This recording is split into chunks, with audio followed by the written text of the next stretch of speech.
Japan is swiftly remilitarizing, Washington continues to funnel weapons to Taiwan, and tens of thousands of U.S. troops remain stationed in South Korea. The military encirclement of China is only escalating. But how are people in Asia fighting back? We'll discuss this and more on this week's China Report.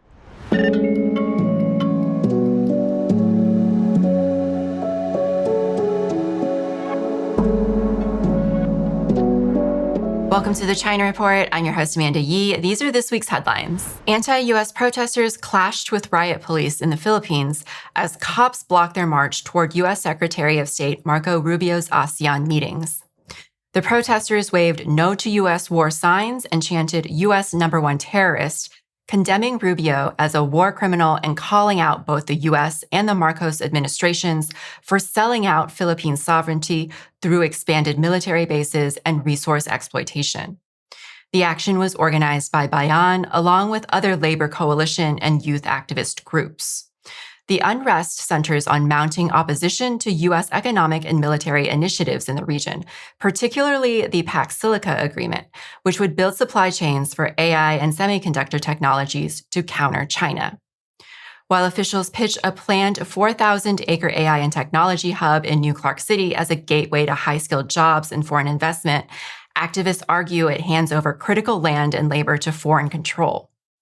As Rubio completes his diplomatic circuit through the ASEAN Regional Forum and East Asia Summit, the violent pushback highlights a deepening divide over the Philippines' strategic alliance with Washington.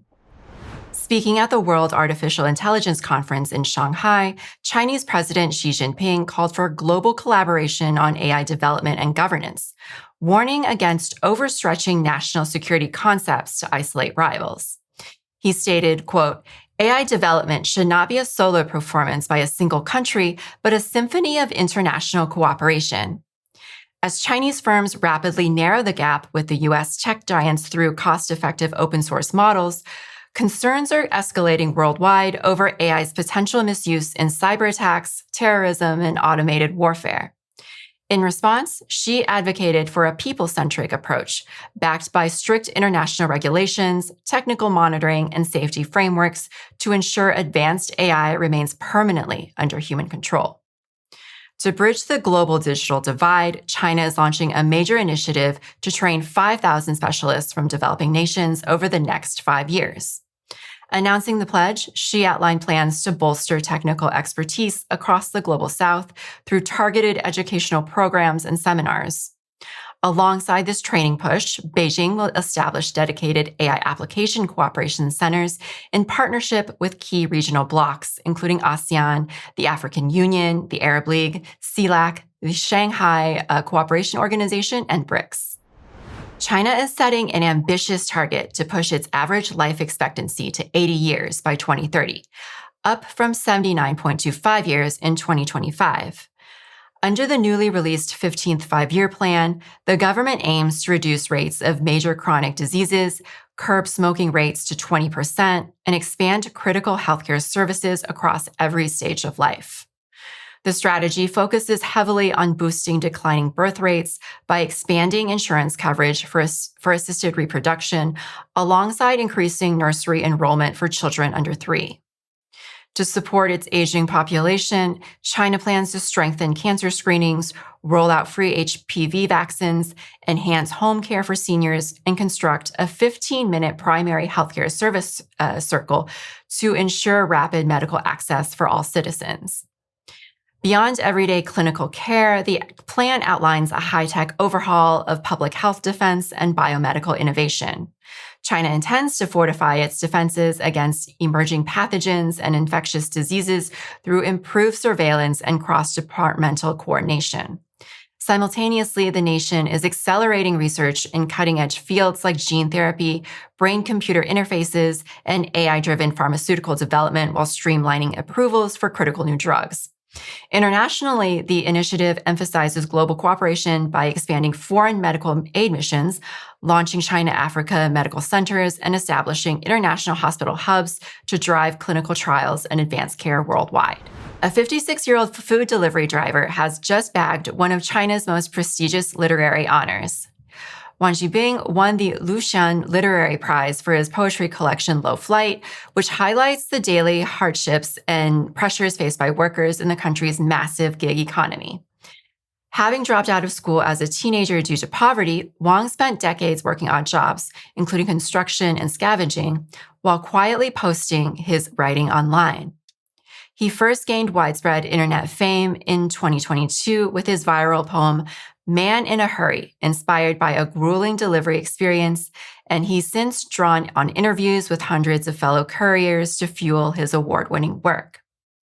Wang's triumph reflects a broader movement in China, where blue-collar and migrant workers are increasingly making their mark in the literary world. Despite his newfound prestige and the mental pressure of the media spotlight, Wang has no plans to quit his delivery job, preferring to stay grounded and connected to the everyday life that inspires his poetry. Japan is rapidly remilitarizing and embracing far-right nationalism. The Japanese government has doubled its military budget to 43 trillion yen over the past 5 years. They've purchased 400 U.S. Tomahawk cruise missiles, and they continue construction of a new U.S. Marine base at Hanoko in Okinawa, despite the overwhelming majority of Okinawans opposing it. In South Korea, the U.S. maintains nearly 30,000 troops anchored by Camp Humphreys, the largest U.S. overseas military installation in the world, built at a cost of over $10 billion. Meanwhile, Washington has approved over $20 billion in arms sales to Taiwan since 2019, arming the island to the teeth. According to the Hands Off Asia campaign, all this is part of the U.S.'s architecture of militarization, designed to encircle China and punish countries for asserting their sovereignty while subordinating the people of Asia to Washington's strategic interests. To discuss all this, we are so happy to have back on Tings Chak. Tings is a researcher, writer, and art director at the Tricontinental Institute for Social Research, as well as the Asia co-coordinator at Tricontinental. She's also one of the organizers of the Hands Off Asia campaign, which we'll also be discussing. Tings, welcome back to the China Report. Hi, Amanda. It's great to be back. Thanks for having me. Yeah, thanks for coming back on. I guess we have a lot to talk about. Maybe we can get started with Okinawa, where you were very recently. You know, Okinawa hosts 70% of Japan's military bases. It's a key linchpin in the U.S. military encirclement of China. It's the cornerstone of the U.S. first island chain. It acts as a highly fortified strategic hub, just a few hundred miles from Taiwan and mainland China. So with all of this increase in military spending, like by the Japanese government, the aggressive language of Takaichi ever since November, can you talk a little bit about, how the people of Okinawa see themselves in relation to this increasing military posture, but also in what ways are they resisting? Yeah, I think this is a really, frightening time we're really seeing around the militarization, of course, provoked by the U.S., and we could talk a little bit more about the U.S.'s role in that. But in the Asian region, with powers like Japan since 1945 have never seen such a rapid expansion of their militarism. And of course, this is all framed around China as the sort of new enemy in this new Cold War, I would say, imposed on our region rather than something from the region itself. So as you said, I went to Okinawa earlier this year, and I spent some time, especially with comrades from the No More Battle of Okinawa, amongst other local groups that have been for decades, really, been on the front lines of resisting the military bases that are on that region. And I think it's important to say, sometimes when we talk about military bases, it's a little bit deceptive, the word. It's not like, a location that's clearly marked, in communities that are vibrant. It's actually a full out occupation of the entire region. We are seeing a place like Okinawa that has only 0.6% of the territory of Japan, but has 70% of the bases, and Japan being one of the most militarized region when we're talking about U.S. military occupation, I would say. So there are people like in the No More Battle of Okinawa that have been organizing, as you can see in the images there, on daily protests, not only of the existing bases, but the new bases like in Henoko that have been created. And so one of the things that we just published at Tricontinental, and hopefully for those who are interested, is from one of the organizers, the co-representative of this organization called Keiko Yonaha, who was also at the Hands Off Asia conference we just hosted here in Sri Lanka. I know we'll have a chance to talk about it soon. It's for Tricontinental Interventions. It's called Not a Matter of Fate, Okinawa under U.S.-Japanese Rule, which basically maps this history since 1945 and the introduction of U.S. military occupation of the region till today, how that's being basically exploding under this new so-called New Cold War. And of course, under Takaichi's remilitarization agenda that you started the program with. Mm. Well, Okinawa, as I mentioned in the intro, is part of this broad architecture of military containment that's being built throughout Asia, one that not only includes Japan, but also the Philippines, South Korea. Of course, Taiwan is a key flashpoint in that as well. A central focus of the Hands Off Asia campaign is this architecture of containment to contain China. So can you talk a little bit about this? And can you also talk about the campaign as well? Sure. And I think just before switching over to Taiwan, I think Japan has recently, under Takaichi, started inserting itself into the Taiwan question, which of course has irked not only China or really people of both sides of the straits, really trying to, insert itself into the Washington's increasing provocations over the last years on the Taiwan question, which we know, of course, is a question that has been at the center of even the normalization of relations since 1972 between China and the U.S. So the U.S. is really going back and reneging on its own established norms. And one of the things is that in addition to this, the Taiwan question, we've seen Takaichi trying to make constitutional changes under the so-called Article 9, which in the Constitution renounces war and the use of force. So that revoking of this Article 9 is actually allowing for some of this increase, not only military budgets, but basically a more hawkish stance in the region. And one of the things that you asked me about resistance is that we actually have seen since April till, just a couple of days ago, tens of thousands of people across Japan basically are calling for Takaichi's resignation on these grounds and refusing to not only erase, Japan's military crimes, war crimes during 1945 of the World Anti-Fascist War, as well as the call for militarization today. But on the question of Taiwan, of course, we've been seeing huge amounts of provocations from, the landing of Pelosi's plane a few years ago to the, increasing of arms sales to various military drills around the region. And one of the things that this campaign, Hands Off Asia, is trying to do is trying to visibilize what is U.S. military presence with a focus of bases, remembering that the U.S. operates, from our last study, Hyperimperialism by Tricontinental, we were able to map 902 U.S. bases worldwide. That's on the sovereign territory of other countries. And about 44% of those bases, almost 400, are concentrated in Asia. And so we know that Asia, it's not just about encirclement of China, it's also about West Asia. It's also about the illegal war that the US and Israel have imposed on the Iranian people. It's about the genocide in Gaza, but it's also about what's happening in East and Southeast Asia. And in this campaign, of course, we want to say, hands off Asia, get these US bases off of our territories. But it's not just that. It's all of the architecture, as you mentioned. It's about those bilateral defense treaties. It's the multilateral pacts like AUKUS, the Quad. It's these arms sales like that, billions of dollars of packages to Taiwan. It's the joint military exercises. It's also these strategic doctrines that are being put forward in the region. And then I think a more invisible layer, it's that nuclear intelligence and surveillance infrastructure. So we're trying to give visibility to this while building unity across people's organizations and movements in the region, because we have to focus on U.S. Military intervention in our region, which is a threat to our sovereignty. Well, you mentioned the war, the genocide in Gaza and the war in Iran earlier. So I wanted to ask you this.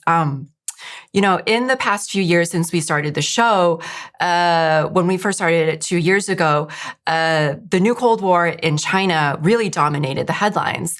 But in this past year or so, Trump has really pivoted to attacking Latin America, to the war in Iran. And the new Cold War on China and military containment of China has receded a little bit from the headlines. But I think China is still very central to U.S. policy. So it's a little bit easy, because it's receded from the headlines, to overlook that this military containment, this military encirclement of China has not abated. And according to the campaign, and I think you would agree, it's only escalated, right? A couple of months ago, the Philippines held the largest Balikatan exercises ever. I think Japan also participated this year, which is also really alarming. RIMPAC is going on right now. So, militarization of the South China Sea and containment of China is still very central to U.S. policy. And I think it's related to what Trump has been doing in Latin America and the war in Iran, the genocide in Gaza. So I was wondering if you could talk a little bit more about how the campaign relates to these other issues. Absolutely. I think the Hands Off Asia campaign, of course, as a campaign of the International People's Assembly, sees itself as inseparable from the anti-imperialist struggles, whether it's in West Asia, whether it's in and Southeast Asia, whether it's in Latin America. Because when we see we're up against, it's the same Pentagon, it's the same military industrial complex, operating, of course, through its regional commands, but it's also the same corporations, whether it's Lockheed, Boeing, Raytheon, that are, firing missiles in Gaza, as they are with these simulated, trainings like in Balikatan that you mentioned. Mm-hmm. And it's based on that same doctrine of military dominance. And this military dominance has a lot to do with the phase of imperialism that we are seeing, and what we've been terming over the last couple of years as hyperimperialism, as a decadent stage of imperialism. What do we mean by that? We mean that U.S. is increasingly using its military aggressions and coercion to compensate for its relative loss in economic and political dominance. We are seeing already that the economic center has already shifted to Asia, and that's not a coincidence, of course, China being a driving force, but not the only one. And then, therefore, the U.S., without any more carrots to offer, is leaning on its sticks, which is the military supremacy. And so, whether it's the war in Iran or the January 3rd operation against Venezuela and the kidnapping of President Maduro and Celia Flores is absolutely connected. Of course, our campaign is trying to highlight this reality in Asia, which is one of the epicenters, not the only one. And so we definitely see this connected in the broader anti-imperialist struggles in this phase of imperialism. Mm. I wanted to also ask you about U.S.-China relations, right? A couple of months ago, Pete Hegseth at the Shangri-La Dialogue, he stated that U.S.-China relations are better than they have been in many years. That was his quote. Also, that seemed to be the message after the Trump-Xi meeting in May a couple months ago. In its outward-facing public messaging, at least, Beijing seemed optimistic afterward that this summit marked a new direction in terms of U.S.-China relations. But you've read documents written in Chinese from China's Ministry of Security that calls this stage in U.S.-China relations a new stage of strategic stalemate. That's the word. That's the wording they use, right? So they recognize that they're still in this state of war, that the U.S. war on China is still ongoing. It's just entered this new phase. So I was wondering if you could explain that, like what strategic stalemate means and how China sees this phase. Absolutely. I mean, the official discourse, of course, was not using that language that came out of the Xi-Trump meeting back in May, right? The main headline was, "We built constructive strategic stabilities." And there was kind of a framing of the different stabilities and basically trying to maintain a certain, not to escalate or aggravate a certain situation. But of course, this was also shown by Trump being accompanied by some of the top CEOs as his delegation. So a lot of that has to do with maintaining certain business economic interests. That doesn't really impact necessarily the broader strategy of the U.S. Some of those, for example, the Balikatan exercises, some of the largest exercises were happening on the heels or around the same days of that meeting. So we shouldn't be fooled by certain appearances. But of course, that is an important meeting. So the document that you referred to was just, I think, a day before the summit, which the China Institute for Contemporary International Relations, which sits under the China's Ministry of State Security, published a policy paper and used this interesting, of course, it wasn't in the English language documents, but the stage of strategic stalemate. And this is really interesting because this is language that comes directly from Mao Zedong's On Protracted War, which is a very important text he wrote in the 1930s during the anti-fascist war, the anti-Japanese fascism. Specifically saying that there are, in these long, protracted wars, there's moments, three phases. There's a strategic defense, when a weaker force is just trying to hold its ground.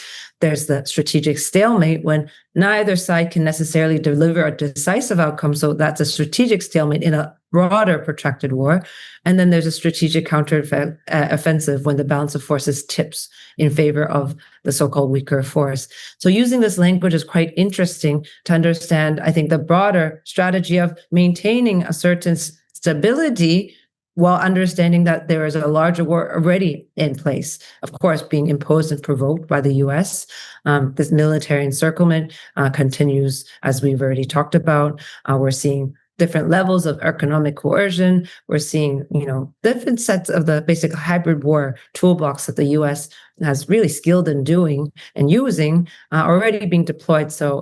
But of course, we don't want to see this escalate into a hot war anytime soon at all, because that would really mean pulling the world in a possible, third world war, brink of one that would not be good for humanity. And I think China's track record has been to try to avoid war. I mean, it's been almost half a century since China's engaged in any kind of war. So this has been fundamental to China's foreign policy. But I think it's interesting to say that how we should understand and go beyond some of the appearances that this is an extremely dangerous moment that we live in with the increasing sort of military aggressions of the United States. Absolutely. I wanted to return a little bit to your trip to Okinawa and also the Hands Off Asia campaign. You wrote a really interesting newsletter for Tricontinental after you returned from Okinawa. And you talked about visiting, is it called the Chibichiri Cave? Yeah. And this was the site in 1945 during the Battle of Okinawa, which you explained, where 145 civilians basically committed suicide, mass suicide inside this cave. And they were driven to it by the Imperial Japanese Army because they told them that the approaching U.S. soldiers were red devils and that they would rape and torture anyone who survived. And so you had the situation where there was a mass suicide, there were mothers killing their children before killing themselves. And you wrote, the same machinery that once convinced Okinawan mothers to kill their own children, militarized education, manufactured fear, and the suppression of historical knowledge is being reassembled today around the threat of China. So you drew a really interesting parallel to what's going on right now. And it also made me think about one of the presenters at the Hands Off Asia conference, a Taiwanese professor, Chen Mai-shi. Mm-hmm. And she she presented a paper in which she situated this period, 1950 to the present, in Taiwan's history as one of U.S. military and ideological control. That since 1950, there has been a systematic effort by the U.S. to instill this kind of ideological control through Taiwan's education systems, through media, through study abroad programs, fellowships, things like that, to move mainstream ideology more toward one of anti-communism, pro-America, anti-China, one that espouses liberal democracy, human rights, individual freedom, stuff like that.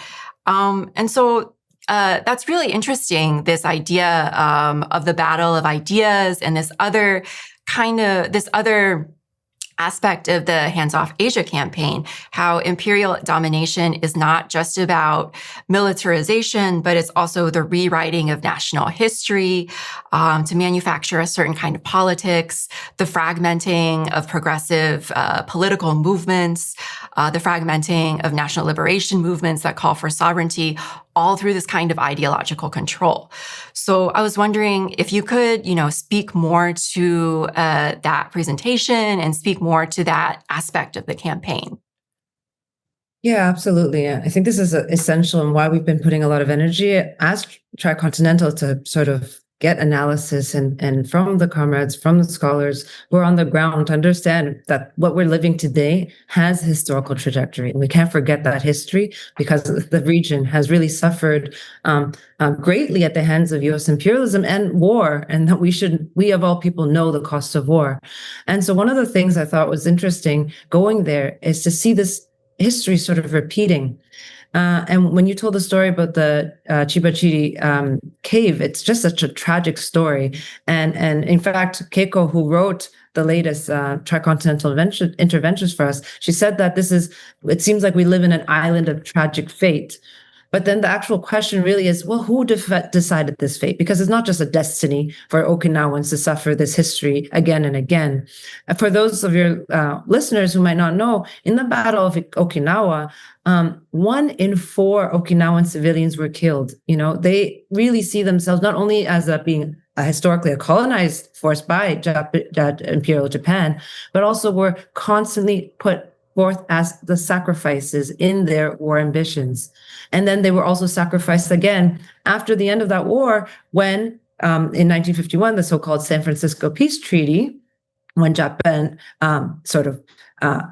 basically hands Okinawa to U.S. military occupation. And then when the bases were supposed to be removed in the 70s, again, they were betrayed again. And now we're seeing this remilitarization, this building of new bases, but this time with China as the enemy. So in many ways, going there was also learning from the locals, from the activists on the ground to say that actually war doesn't begin first with bombs. And this history of Okinawa teaches us that. It begins with the stories. It begins with about the enemies, about this threat, about this creation of this fear that mobilizes and builds consent or non-consent around its militarization. So I think that parallel is really important. In fact, Professor Chen was also with us, and Keiko as well, here at the Hands Off Asia conference in Sri Lanka to talk about this. And it was they were on the same panel, and we're talking about very similar things. It's not just about the military occupation of the US in Taiwan, for example, or even in Okinawa. It's the ideological project through the schooling system. It's through the textbooks. It's through the media industry, which is why we're so thankful for, programs like the China Report.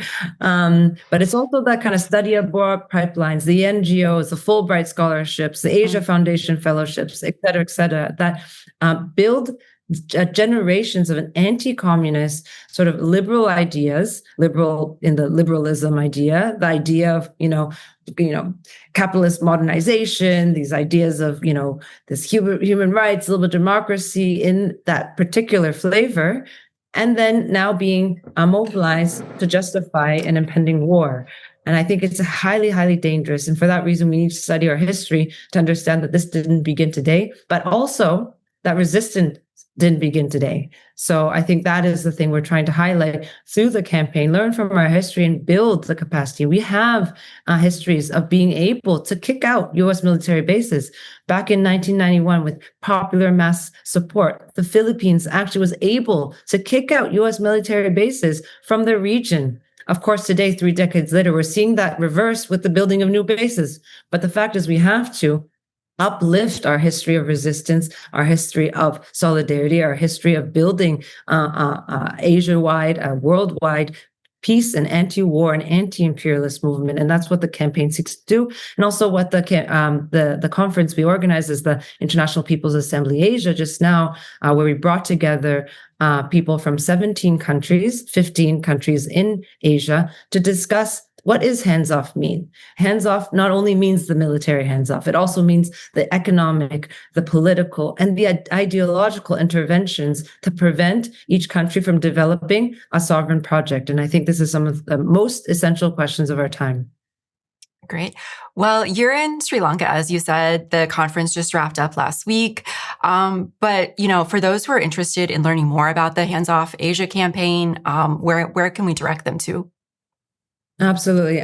So I would suggest you first go to the IPA, the International People's Assembly. They have a campaign page. The website is ipa-aip.org,